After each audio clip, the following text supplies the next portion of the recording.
I did post out to PNC to get a crowd favorite since I didn't have a big finale piece, and what I got back, the response I got back was to end with the gut punch that I started with.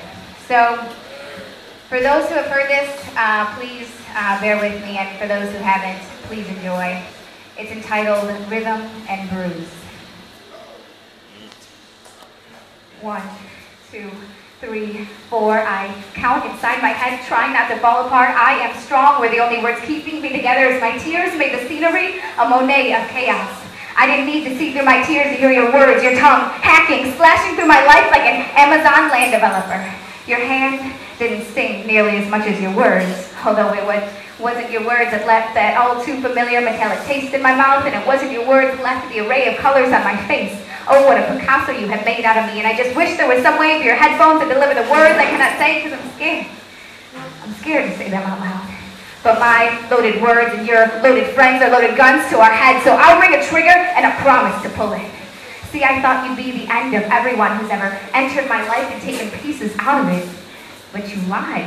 Because that night, my ankle swelled to the size of your ego, and your comfort wasn't a bag of frozen peas but jealousy. So now my heart is no longer on my sleeve for you to take, but for me to display as a battle scar, as blatant as my black eye. Because that night, your chill pill was a placebo.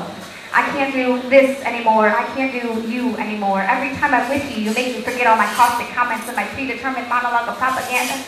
And I tell you that it'll be okay, in hopes that it will be okay, because when you look at me with that half-crooked smile, it makes me forget I was going to rip you a new one for ripping out my heart.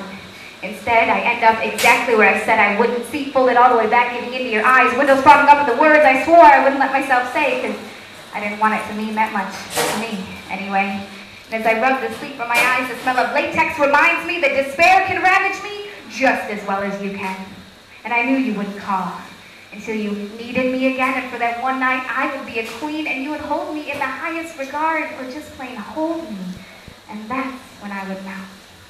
And then the sun would penetrate the shades and I'd awake to that reality, to that loneliness and regret. With a heavy heart I'd write another poem, taking my chances on the hope that you hate her more than you notice I wrote this for you. See, my smile's an open wound without you, but my pen is the barrel of a gun, so remind me which side you should be on. I'm so obviously desperate, so desperately obvious, but I've had all I can handle. I can't do this anymore. I can't do you anymore. So, to my favorite scar, the only thing you get from me is this curse on your lips. I hope they taste of me forever, because a pinky promise only means something if you keep it. And somewhere between your smile and regret, you'll realize I was the best thing to happen to you. See, I never asked you to take this broken heart and make it right. In fact, I never asked anything of you at all. I'm still hung up on you as you're hanging up the phone. I don't get very far talking to this dial tone. I just wish I was as invisible as you make me feel, because I thought you were the only one. 2, 3. For me, it was about mixed tapes and mixed feelings. I guess that's why I'm a bit confused as to why the scalpel's in your hand, performing this emotional vivisection, cutting out the parts that make sense from this living donor. So I hope you can smell my skin on your blanket and flash back to when your name was on my lips. Because now they taste of cheap whiskey and malevolent intent. Because I wanted you to know that I faked it.